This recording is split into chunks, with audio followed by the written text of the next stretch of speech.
আমি আদম জান্নাতের মধ্যে একটা ভুল করার কারণে আমার স্ত্রীকে আমার থেকে আলাদা করে দেওয়া হলো, ভিন্ন করে দেওয়া হলো। স্ত্রী এক জায়গায়, আমি আদম ভিন্ন জায়গায়। কিন্তু উম্মতে মুহাম্মাদে হাজারো ভুল করবে, অপরাধ করবে, অন্যায় করবে। আল্লাহ পাক রব্বুল আলামিন তাদের অন্যায় ভুলের কারণে তাদেরকে তাদের স্ত্রীদের থেকে ভিন্ন করবে না। সুবহানাল্লাহ। কি বলেন? আমরা হাজার অপরাধ করে স্ত্রী কি ভিন্ন হয়ে যায়? আল্লাহ তাআলাকে স্ত্রীকে ভিন্ন রাষ্ট্রে ফেলায় দেয়? আদম আলাইহিস সালাতু ওয়াস সালাম বলে, ও শিষ্য শোনো, আমি আদম একটা ভুল করার কারণে আল্লাহ পাক রব্বুল আলামিন আমাকে জান্নাত থেকে বের করে দিলেন।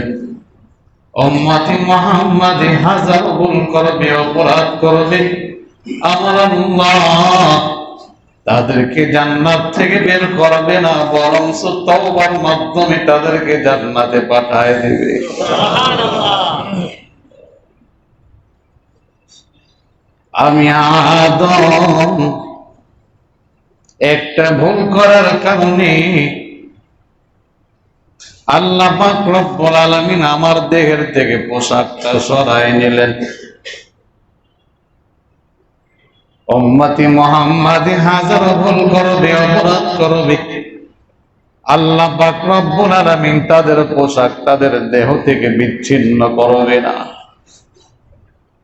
আমি আদম একটা ভুল করার কারণে আমার ভুলটা আসমানি সব কিতাবের মধ্যে আল্লাহ পাক প্রকাশ করে দিলেন।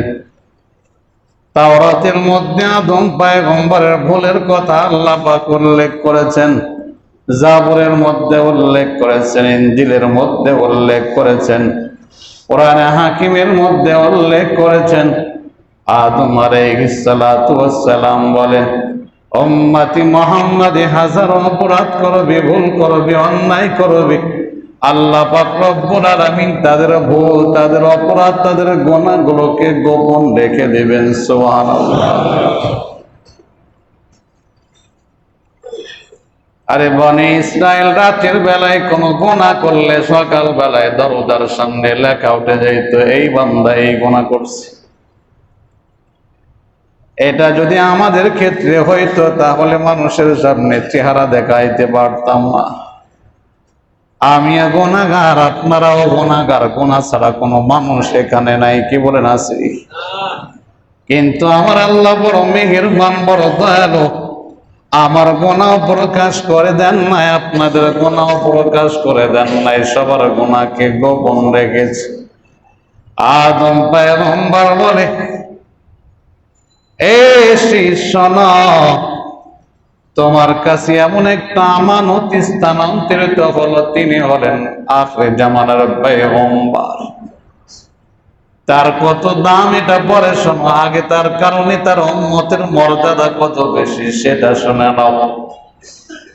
আমি একটা ভুল করলাম, আসমানি সব কিতাবের মধ্যে আল্লাহ তাআলা প্রকাশ করে দিলেন, কিন্তু উম্মতে মুহাম্মাদে হাজার ভুল করে, অপরাধ করবে, আমার আল্লাহ গোপন রাখবে, প্রকাশ করবে না।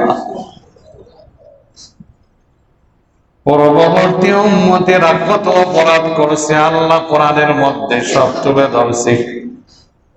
ফিরআউন সম্প্রদায় অপরাধ করছে, নমরুদের দলে অপরাধ করেছে, কারণে অপরাধ করেছে,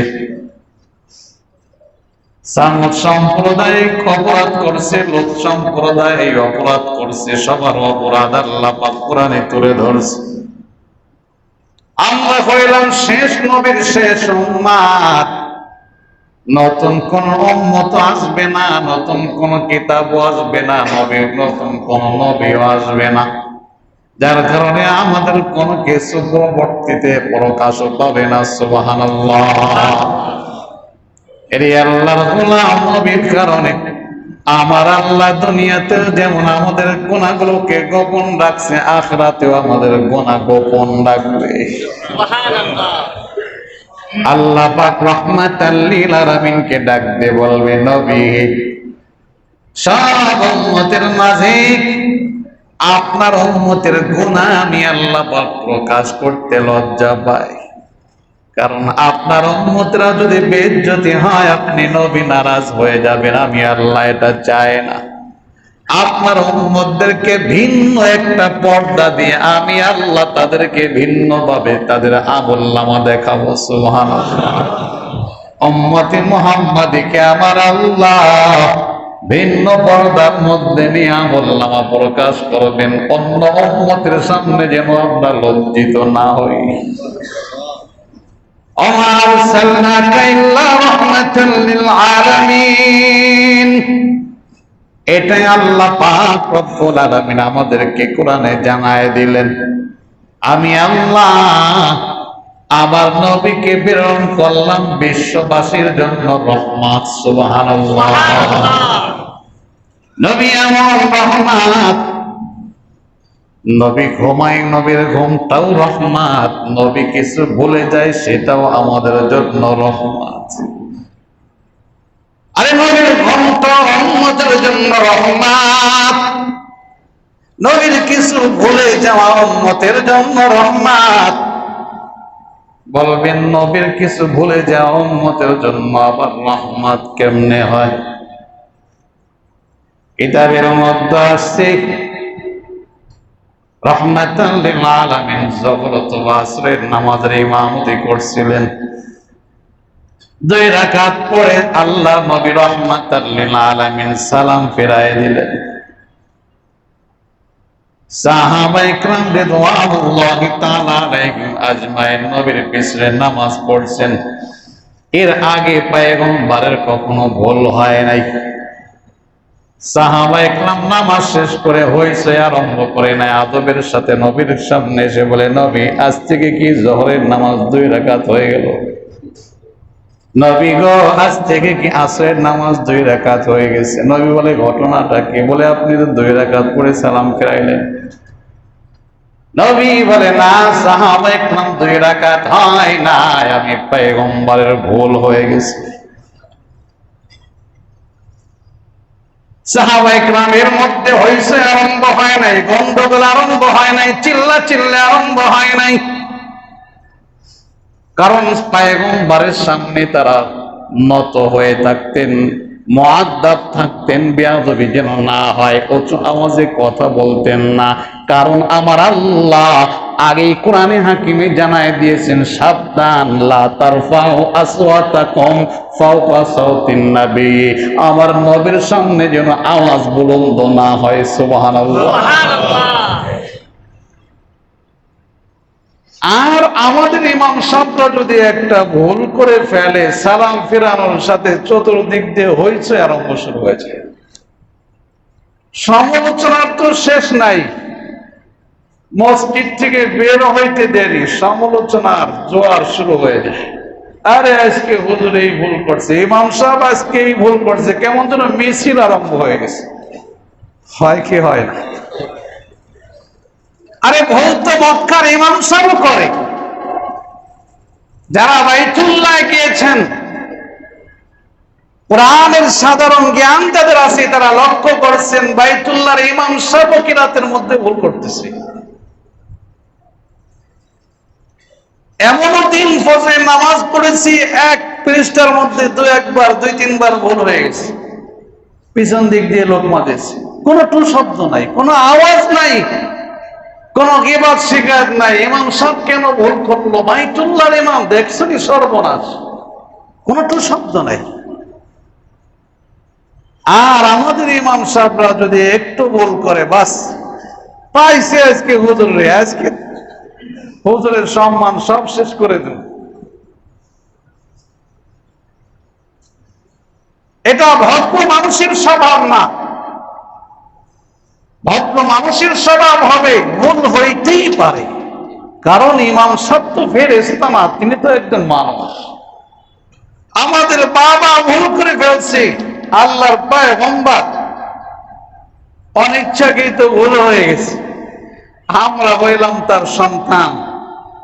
কাজেই ভুল হওয়াটা স্বাভাবিক, ভুল না হওয়াটা স্বাভাবিক না, অস্বাভাবিক। ভুল হবে, এটাই মানুষ। সমালোচনার কি আছে, চিল্লা চিল্লির কি আছে? আল্লাহ পাক সবাইকে বোঝার তৌফিক দান করে।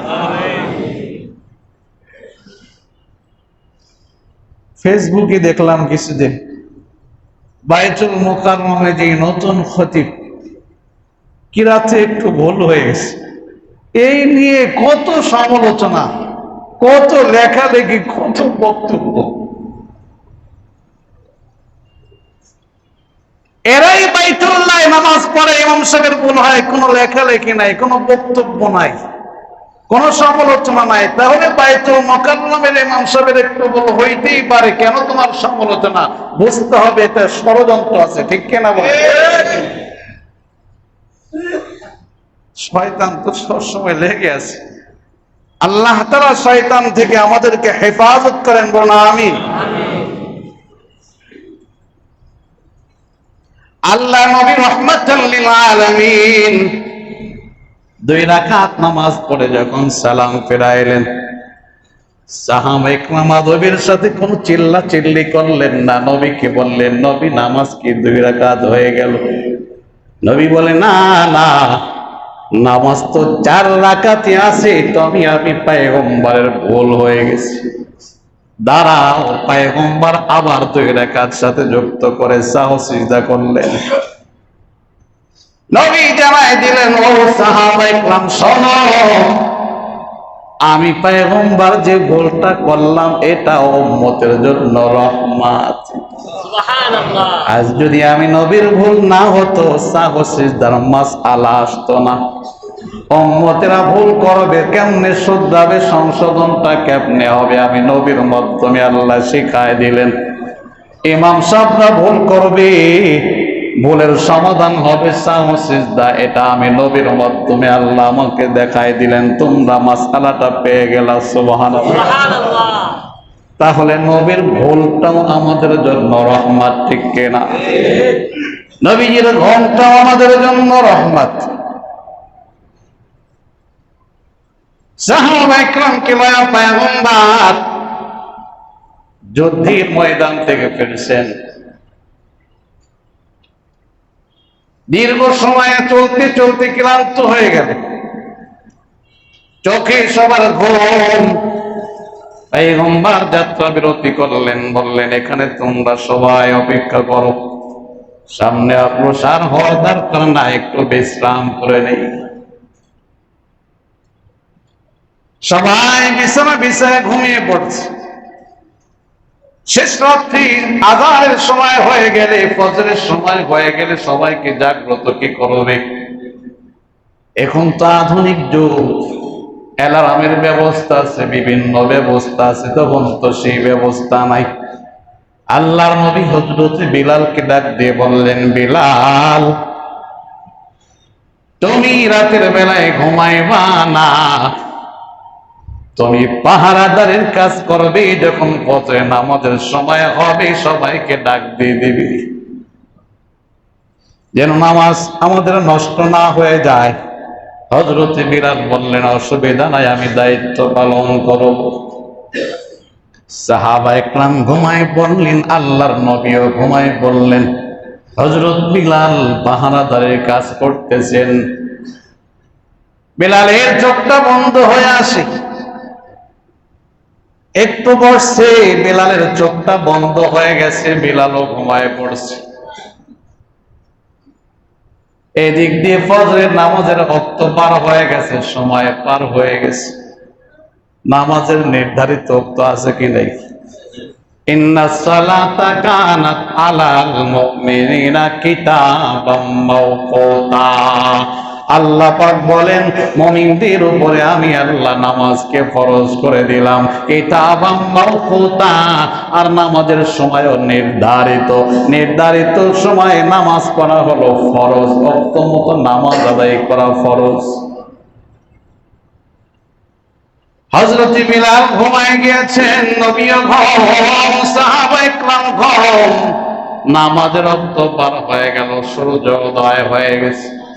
সূর্যের আলো পয়গম্বরের চেহারার উপরে এসে পড়ছে, নবীর ঘুমটা ভেঙে গেছে। তাকায় দেখে সর্বনাশ, নামাজের রক্ত তো পার হয়ে গেছে। ডাক দিয়ে বললেন, বিলাল ওঠো, তোমাকে দায়িত্ব দিলাম, ঘুম থেকে জাগ্রত করবা, তুমি নিজেই ঘুমাই পড়লা। হযরত বিলাল বলে, ও পয়গম্বর, কসম আল্লাহর, আমি বিলাল ইচ্ছাকৃত ঘুমাই নাই। বিলালের চোখে কখন ঘুম আসছে বিলাল নিজেও টের পায় নাই। আল্লাহর নবী ডাক দিয়ে বলে, বিলাল তুমি টেনশন করিও না, চিন্তা করিও না, আমাদের এই ঘুমটা উম্মতের জন্য রহমত। সুবহানাল্লাহ। বিলাল তুমি আযান দাও, নামাজের রক্ত পার হয়ে গেছে, আমরা জামাতের সাথে কাজা নামাজ আদায় করব। সুবহানাল্লাহ। আমরা যদি ঘুমায় না থাকতাম, উম্মতেরা অনেক সময় ঘুমায় থাকবে, নামাজের সময় উঠতে পারবে না, নামাজটা কি করবে? উম্মতেরা পেরেশান হয়ে পড়বে। আমার আল্লাহ আমাদের চোখে ঘুম দিয়া উম্মতদেরকে শিক্ষা দিলেন, নামাজ যদি কাজা হয়ে যায় পরবর্তীতে আদায় করতে হবে। মান নাসিয়া সালাতান আও নামা আনহা ফাকাফারাতুহা আইয়ুসাল্লি ইযা যাকারাহা। নবী জানায় দিলেন, নামাজের কথা যদি কেউ ভুলে যায়, নামাজের সময় যদি কেউ ঘুমিয়ে যায়, ফাকাফারাতুহা, সেই নামাজের কাফারা হলো আইয়ুসাল্লি ইযা যাকারাহা, যখন স্মরণ হবে তখনই নামাজটা আদায় করে ফেলবে। সুবহানাল্লাহ। বিলাল তুমি আযান দাও। হযরত বিলাল আযান দিলেন, আল্লাহর নবী কাজা নামাজের ইমামতি করলেন। নামাজ শেষ হয়ে গেল, উম্মতি মুহাম্মাদি মাসআলা পেয়ে গেল। ঘুমের কারণে যদি নামাজ কাজা হয়ে যায়, সাথে সাথে ঘুম থেকে জাগ্রত হয়ে নামাজ কাজা আদায় করে নেবে। সুবহানাল্লাহ। ইদানিং কিছু মানুষের স্লোগান হলো, কাজা বলতে কিছুই নেই। ইউটিউব খুলে দেখবেন, কিছু কিছু মানুষের বক্তব্য, কাজা বলতে কিছু নাই, তওবার রাস্তা আছে, কাজা কিসের? আল্লাহ পাক বলেছেন, তুবু ইলাল্লাহি জামিআ, আল্লাহর কাছে তোমরা তওবা করো।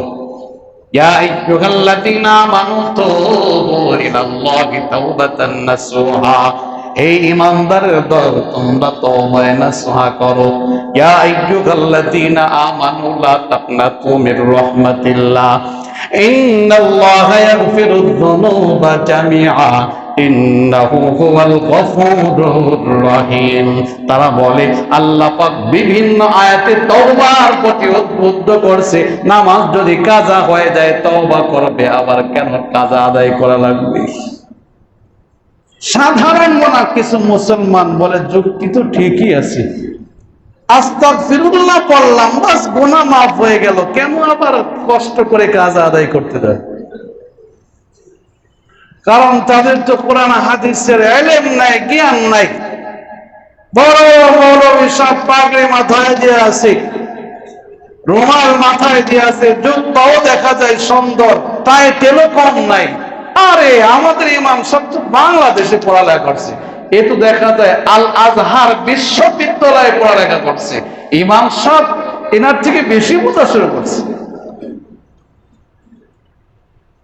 আর ইনি দেখা যায় সার্টিফিকেট অনেক বেশি, সমাজের অভাব নাই, ইনি তো বড় আলেম, এনার কথাই সঠিক, ইমাম সাহেবের কথা সঠিক। সরল মনা কিছু মুসলমান তাদের ফতোয়া বিশ্বাস করে, আর তারাও স্লোগান দেয়, আরে হুজুররা খায় কাম পায় না, আমাদেরকে কষ্টে ফেলাইতে চায়। কাজা 10 বছর শেষ হয়ে গেছে, এখন আস্তাগফিরুল্লাহ পড়ছি, মাফ হয়ে গেছে, সেই 10 বছরের কাজা এখন আদায় করা, এত কষ্ট করার কি দরকার? অথচ আল্লাহর নবীর নামাজ কাজা হয়ে গেল, নবী কাজা আদায় করলেন। শুধু এই রাত্রে নবী কাজা আদায় করছেন না, খন্দকের যুদ্ধের দিকে তাকান, 4 ওয়াক্ত নামাজ কাজা হয়ে গেল। খন্দকের যুদ্ধ ছিল অনেক বড় কঠিন যুদ্ধ। ইহুদি, খ্রিস্টান, মুশরিক, কাফের সব এক হয়ে গেছে। মুসলমান আর লাগবে না, সব ধ্বংস করে দিবে। মদিনায় কোন মুসলমান থাকবে না, সব একমত পোষণ করছে। 10,000 সৈনিক একত্র হয়েছে, অস্ত্র শস্ত্রে সজ্জিত। মুসলমান লাগবে না, মদিনার অস্তিত্ব থাকবে না। সাহাবায়ে কেরাম রাদিয়াল্লাহু তাআলা আলাইহিম আজমাইনের কাছে খবর চলে আসলো, নবী বড় পেরেশান। সাহাবায়ে কেরামকে নিয়ে বসলেন, পরামর্শ কি করা যায়। এরে আল্লাহর গোলাম, আল্লাহর নবী সাহাবায়ে কেরামের সাথে পরামর্শ করেন। নবী তো আল্লাহর কাছ থেকে নির্দেশ নিয়ে উম্মতদেরকে হুকুম দিয়ে দিতে পারতেন, এটা করো সেটা করো, কিন্তু আল্লাহ পাক বলছে না না, ওয়া আমরুহুম শুরা বাইনাহুম, গুরুত্বপূর্ণ বিষয়ে তোমরা পরস্পরের সাথে পরামর্শ করো। সুবহানাল্লাহ। এই জন্য পরামর্শ করে কাজ করার মধ্যেই খায়ের বরকত। পরামর্শ না করে নিজে নিজে মাপকারি করলে তার মধ্যে ভুল হয়ে যাওয়ার সম্ভাবনা থাকে। দিনের গুরুত্বপূর্ণ বিষয়গুলো, পারিবারিক গুরুত্বপূর্ণ বিষয়গুলো সবার সাথে পরামর্শ করা। ঘরোয়া বিষয়ে অসুবিধা বিবিকে নিয়ে বসেন, সন্তানদেরকে নিয়ে বসেন, সমাধানের জন্য পরামর্শ করেন, এটার মধ্যেই বরকত। আল্লাহর নবী সাহাবায়ে কেরামদেরকে নিয়ে পরামর্শে বসে গেলেন। সাহাবায়ে কেরামের মধ্যে হযরত সালমান ফারসি রাদিয়াল্লাহু তাআলা আনহু উপস্থিত ছিলেন। পারস্যের মুসলমান, ইরানের মুসলমান, ইরান থেকে এসে সালমান ফারসি মুসলমান হয়েছেন। তিনি বললেন, পয়গম্বর, এক সময় ইরানের উপর আক্রমণ করতে শত্রু বাহিনী আসছিল। তখন ইরানের লোকেরা পরামর্শ করলো, আমরা চতুর্দিক দিয়ে কূপ খনন করব, আমরা পরীক্ষা খনন করব, তারা যেন সরাসরি আমাদের দেশে আসতে না পারে। আমার মনে হয় কাফেররা যেহেতু সব একজোট হয়ে গেছে, ইহুদিরা এতদিন গোপনে গোপনে মুসলমানদের পিছনে ষড়যন্ত্র করছে, আজকে ইহুদিরা প্রকাশ্যে আমাদের বিরুদ্ধে আক্রমণ করতে আসতেছে। কাজে আমরা কাজ করতে পারি, মদিনায় প্রবেশের 3টা রাস্তা তো বন্ধ, 3 দিক দিয়ে আছে বাগান, ওই বাগান দিয়ে তারা প্রবেশ করতে হিম্মত করতে পারবে না। আর একটা জায়গা আছে খোলা ময়দান। নবী, আমার পরামর্শ হলো ওই জায়গাটা আমরা পরীক্ষা খনন করব, খাল খনন করব, কাফেররা যেন সরাসরি মদিনায় প্রবেশ করতে না পারে। আল্লাহর নবীর কাছে পরামর্শটা ভালো লাগলো, বলে হ্যাঁ হ্যাঁ, সুন্দর পরামর্শ, এটাই সিদ্ধান্ত। নবী সিদ্ধান্ত দিলেন 5,000 গজ পরিমাণ পরীক্ষা খনন করা লাগবে। গর্ত হবে 7 গজ, চওড়া হবে 9 গজ। সাহাবায়ে কেরাম লেগে গেলেন পরীক্ষা খনন করতে। 3,000 সাহাবী। কিতাব খুলে দেখলে চোখে পানি এসে পড়ে। সাহাবায়ে কেরামের কাছে খাবার নাই, ক্ষুধার্ত, পেটটা পিঠের সাথে লেগে যায়, কোমর সোজা করতে পারে না। ক্ষুধার এত যন্ত্রণা, কোমর পর্যন্ত সোজা করার মতো খাবার নাই। সাহাবায়ে কেরাম কোমরটা সোজা করার জন্য পেটের মধ্যে পাথর বাঁধছে। এরপরও সাহাবায়ে কেরাম দিনের কাজ থেকে বিরত থাকেন নাই। তারা পরীক্ষা খনন করে আর বলে, নাহনুল্লাযীনা বায়াউ মুহাম্মাদান আবাদা, নাহনুল্লাযীনা বায়াউ মুহাম্মাদান আলাল ইসলামি মা বাকিনা আবাদা। আরে আমরা মুহাম্মাদের কাছে বায়াত গ্রহণ করেছি, যতদিন জীবন থাকবে ততদিন ইসলামের উপর অটল থাকবো। সুবহানাল্লাহ। নবী সাহাবায়ে কেরামের ধ্বনি শুনে খুশি হয়ে আল্লাহর কাছে দোয়া আরম্ভ করলেন, আল্লাহুম্মা লা আইশা ইল্লা আইশুল আখিরাহ, আল্লাহুম্মা লা আইশা ইল্লা আইশুল আখিরা ওয়ারহামিল আনসারা ওয়াল মুহাজিরা। আয় আল্লাহ, দুনিয়ার আরাম আয়েশ, দুনিয়ার জীবনটা আসল জীবন না। মুসলমানের জন্য আখিরাতের জীবনটা হলো আসল জীবন। হাসরের ময়দানে আখিরাতে আমার মুহাজির আনসারদের উপর তুমি রহম করিও। সুবহানাল্লাহ। একজন সাহাবী পয়গম্বরের কাছে এসে বলে, পয়গম্বর, তাকায় দেখেন ক্ষুধার যন্ত্রণায় মাজা সোজা করতে না পারার কারণে পেটের সাথে আমরা পাথর বেঁধেছি। নবী তাদেরকে সান্ত্বনা দেওয়ার জন্য নিজের পেটটা খুলে দেখাইলেন। সাহাবায়ে কেরাম, দেখো, তোমরাই শুধু কষ্ট করছো না, না আমি পয়গম্বর কষ্ট করছি, আমার পেটেও খাবার নাই। তোমরা পাথর বেঁধেছো একটা, আমি পয়গম্বর পাথর বাঁধলাম দুইটা। হযরত জাবির রাদিয়াল্লাহু তাআলা আনহু সেখানে উপস্থিত ছিলেন। নবীর এই করুণ হালাত দেখে দৌড় দিয়ে বাড়িতে চলে গেলেন। বিবিকে ডাক দিয়ে বলে, বিবি, দিনে নবী ক্ষুধার যন্ত্রণায় মাজা সোজা করতে পারে না। বিবি রে, নবী রাহমাতাল লিল আলামিন পেটে দুইটা পাথর বেঁধেছে। বিবি, নবীর এই করুণ হালাত সহ্য হয় না, ঘরে কি আছে বলো। বিবি বলে, স্বামী হে, এক শাক জব আছে, আর আমাদের বাড়িতে একটা ছাগলের বাচ্চা আছে, ছাগল ছানা আছে। জাবের বলে, বের করো রে, রুটি বানাও, আমি ছাগল ছানাটা জবাই করে গোশত বানাই দিয়ে রান্না করো, রহমাতাল লিল আলামিনকে দাওয়াত দেই, কিছু খানা খাওয়াই দিই। জবাই করে ফেললেন, গোশত বানাই দিলেন, পাক আরম্ভ হয়ে গেল, রুটি বানানো আরম্ভ হয়ে গেল। জাবির রাদিয়াল্লাহু তাআলা আনহু পয়গম্বরের কাছে দাওয়াত দিবেন। বিবি ডাক দিয়ে বলে, স্বামী হে, তুমি জানো ছোট একটা বাচ্চা জবাই করছে, আর এক সা পরিমাণ আটা, কয়েকটা রুটি হবে, কয়েকজন সাথী সঙ্গীকে খাওয়ানো যাবে, কাজী নবীর কানে কানে দাওয়াতটা দিবে, সাহাবায়ে কেরাম যেন না শোনে, মাত্র কয়েকজন নিয়ে যেন নবী দাওয়াত গ্রহণ আসে।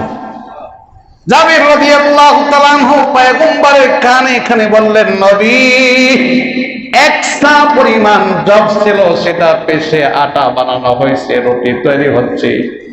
ছোট একটা ছাগল ছানা ছিল, ছাগলের বাচ্চা ছিল, জবাই করে কিছু গোশত তৈরি করে রান্না করতে দিয়ে আসছি।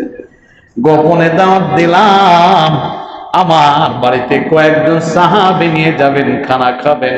নবী খুশি হয়ে 3000 সাহাবীকে দাওয়াত দিয়ে দিলেন। জাবির আজকে সবাইকে দাওয়াত দিয়েছে। সুবহানাল্লাহ।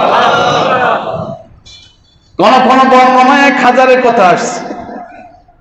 জাবিরের চেহারাটা মলিন হয়ে গেল, আমার তো আজকে বেইজ্জতি হবে, কারণ রান্না হয়েছে অল্প, খাবার তো বেশি নাই। নবী তো সবাইকে দাওয়াত দিয়ে দিলেন, কি করা যায়? জাবির দৌড়ায় বিবির কাছে চলে গেলেন। বিবি, সর্বনাশ, বলে কি হয়েছে? গোপনে দাওয়াত দিলাম, নবী তো পুরো কাছে সবাইকে দাওয়াত দিয়ে ফেলছে। বলে, নবীর কাছে কি বলো নাই খাবার অল্প? বলে, বলছি। তারপরে নবী সবাইকে দাওয়াত দিয়ে দিল। জাবিরের স্ত্রী ডাক দিয়ে বলে, স্বামী হে, টেনশন নাই, নবী দাওয়াত দিয়েছে, জানার পরে নবী ঘোষণা দিয়েছে, আমার আল্লাহ বরকত দান করবে। সুবহানাল্লাহ। রহমাতাল লিল আলামিন সাহাবায়ে কেরামকে নিয়ে জাবির রাদিয়াল্লাহু তাআলা আনহুর বাড়িতে গেলেন। আল্লাহর নবী গোশতের পাতিলে থুতু দিলেন, রুটির পাতিলে থুতু দিলেন, আর বললেন, সাহাবায়ে কেরামকে খাবার দেওয়া আরম্ভ করো, বিসমিল্লাহ বলে। খবরদার পাতিলের দিকে তাকানোর দরকার নাই, পাতিলটাকে চুলার দিকে নামানোর দরকার নাই, এক এক করে তুমি দিতে থাকো। সাহাবায়ে কেরাম তৃপ্তি সহকারে খানা খাবে। হযরতে জাবির রাদিয়াল্লাহু তাআলা আনহু বলেন, সব সাহাবায়ে কেরাম তৃপ্তি সহকারে খেয়ে যুদ্ধের ময়দানে চলে গেল, থাকলো আল্লাহর নবী বাকি। আল্লাহর নবী বলে, জাবির, এবার তুমি খাও, তোমার বিবিকে খাওয়াও। আমি খাইলাম, বিবিকে খাওয়াইলাম, দুজন তৃপ্তি সহকারে খাইলাম, সর্বশেষ আল্লাহর নবীও খাইলেন। এবার নবী বলে পাতিলের দিকে তাকাও। পাতিলের দিকে তাকায় দেখলাম যতটুক আমরা রান্না করেছিলাম ততটুকু এখনো বাকি আছে। এটা হলো রাহমাতাল লিল আলামিন, মুজিজা, নবীর বরকত, নবীর বরকত। কিতাবের মধ্যে লেখে যা নবীর আদর্শ গ্রহণ করবে, নবীর সুন্নাহ চিন্তা করবে, নবীর সুন্নাহ অনুযায়ী জীবনটাকে সাজাবে, কসম আল্লাহ পাক রব্বুল আলামিন ওই ঘরের মধ্যে এমনি ভাবে বরকত দিবে। সুবহানাল্লাহ। এই যুদ্ধটা বড় কঠিন যুদ্ধ ছিল। কাফেররা সীমান্তে এসে পড়ছে, সেই দেখে পরীক্ষা খনন সাহস পায় না সামনে আগাইতে। বড় বড় নেতা আসছে, বড় বড় বাহাদুর আসছে, পাহলওয়ান আসছে। তৎকালীন জামানায় সবচেয়ে বড় শক্তিশালী যারা যুদ্ধ করতে পারত তারাও আসছে। আমর ইবনে আবদে ওয়াদ, যার নাম শুনলে ছোট ছোট বাচ্চারা কান্না থেমে যাইত। কান্না থামানোর জন্য মা তার ভয় দেখাইতে অমুক আসছে, এমন প্রসিদ্ধ, সেও কাফেরদের অন্তর্ভুক্ত, এসে লাফালাফি আরম্ভ করছে। এই মুসলমান কে আছে আমার সামনে আসো। আজকে মুসলমানরা ভয়ে পরীক্ষা খনন করে পালিয়েছো। অনেক ধমকা আরম্ভ করছে। হযরতে আলীর কানে আওয়াজ চলে গেল। আলী দরায় পয়গম্বরের কাছে চলে গেলেন, নবী আপনি যদি অনুমতি দেন আমি তার সাথে মোকাবেলা করব। আল্লাহর নবী নিজের পাগড়িটা আলীর মাথার উপরে পরায় দিলেন। সুবহানাল্লাহ। আল্লাহর নবী নিজের হস্তটা হযরতে আলীর হাতে দিয়ে দিলেন, যাও আলী, আল্লাহর কাছে তোমাকে সুপর্দ করে দিলাম। হযরতে আলী রাদিয়াল্লাহু তাআলা আনহু কাফের স্বপ্নে আসছে। কাফের বলে, তুমি কে? বলে, আমি আলী ইবনে আবু তালিব, আবু তালেবের সন্তান আলী। বলে, না, তোমার সাথে যুদ্ধ করবো না, তোমার বাবা আমার বন্ধু ছিল। আলী তুমি কি চাও? আলী বলে, তুমি ইসলাম গ্রহণ করো, এটা চাও? বলে, না, এটা অসম্ভব। আলী বলে, তাহলে কি চাও? বলে, না, আমি ইসলাম গ্রহণ করতে পারবো না। বলে, তাহলে আমার সাথে মোকাবেলা করতে হবে। বলে, যদি মোকাবেলা করতে হয় আমার ব্যাপারে তোমার ধারণা আছে? বলে, হ্যাঁ, ধারণা আছে। ঠিক আছে, তাহলে তুমি যুদ্ধ চালাও, অস্ত্র আমার দিকে ঘোরাও। আলী বলে, মুসলমানের কাজ আগে অস্ত্র ধারণ করা না, কাফেররা অস্ত্র দিয়ে আঘাত করবে, এরপরে মুসলমান প্রতিহত করবে, আগে মুসলমানের পক্ষ থেকে আক্রমণ হবে না। সাথে সাথে তরবারি আলীর দিকে আঘাত করছে। আলী তরবারি ঠেকাই ফেলছে, তবে একটু আঘাত কপালে রাখছে, সাথে সাথে আলীর কপাল থেকে রক্ত বের হইতেছে। এবার আলীর পালা। হযরতে আলী রাদিয়াল্লাহু তাআলা আনহু নবীর দেওয়া অস্ত্রটা ঘোরায় এমন ধরে আঘাত করছে, কাফেরের গর্দান দ্বিখণ্ডিত হয়ে গেছে। সাহাবায়ে কেরামের মধ্যে আনন্দের ঝড় শুরু হয়ে গেছে, আল্লাহু আকবারের ধ্বনি শুরু হয়ে গেছে। এইভাবে প্রায় 20-25 দিন কেটে গেছে। আল্লাহ পাক রব্বুল আলামিন গায়েবী সাহায্য করলেন। 20-25 দিন পরে একটা ঝড় তুফান দিয়ে দিলেন। কাফের মুশরিকদের তাবুত খণ্ড বিখণ্ড হয়ে গেল, তাদের অস্ত্র শস্ত্র এদিক সেদিক হয়ে গেল, এবং তারা যে আরোহী আনছিল সেটাও এদিক সেদিক দৌড়াদৌড়ি আরম্ভ করলো। ছত্রভঙ্গ হয়ে গেছে, সবাই পালানো আরম্ভ করেছে। নবী ঘোষণা করলেন মুসলমানদের বিজয়। এই পরীক্ষা খননের সময় কাফেররা চতুর্দিক দিয়ে যখন ঘেরাও করে ফেললো, পরীক্ষার স্বপ্নে এসে পড়ছে। এখন যদি নামাজ পড়তে যায় তারা আক্রমণ করে ফেলবে। নবী বললেন, এই অবস্থায় অপেক্ষা করো, নামাজ পড়ে। 4 ওয়াক্ত নামাজ কাজা হয়ে গেল। এই 4 ওয়াক্ত পরবর্তীতে রাত্রিবেলায় পয়গম্বর সবাইকে বললেন, কাজা আদায় করো। আরে নবী কাজা আদায় করতে পারে, আর এখন স্লোগান দেয় তওবা করলেই হবে, কাজা আদায় করার দরকার নেই। কাজেই সাবধান, অনেক ফতোয়া আসবে, ইউটিউবে অনেক কিছু দেখবেন, দেখেই বিশ্বাস করলে ঈমানটা হরম হয়ে যাবে, নষ্ট হয়ে যাবে। মুসলমানদের ঈমান কাড়ার জন্য ইহুদিরা তখনও যেমন ষড়যন্ত্র করছে, এখনো তেমন ষড়যন্ত্র করছে, কিয়ামত পর্যন্ত ইহুদিরা ষড়যন্ত্র করতে থাকবে। আমাদের সতর্কতা অবলম্বন করতে হবে। যে কেউ ফতোয়া দিলে তার ফতোয়া গ্রহণ করা যাবে না, তার সাথে আগে সম্পর্ক করতে হবে, পরিচয় লাভ করতে হবে, তারপরে তার ফতোয়া মানতে হবে। খবরদার ইউটিউবের আমরা সনদ দেখে, সার্টিফিকেট দেখে ইমামদের বিরুদ্ধে যেন স্লোগান না দিয়ে ফেলি, বাংলাদেশের ওলামা ইকরামের বিরুদ্ধে কথা না বলে ফেলি। একটু সতর্কতার সাথে আমাদের আগাইতে হবে। রাজি আছি তো ইনশাআল্লাহ? আল্লাহ তাআলা সবার ঈমানকে হেফাজত করেন, বলুন আমিন।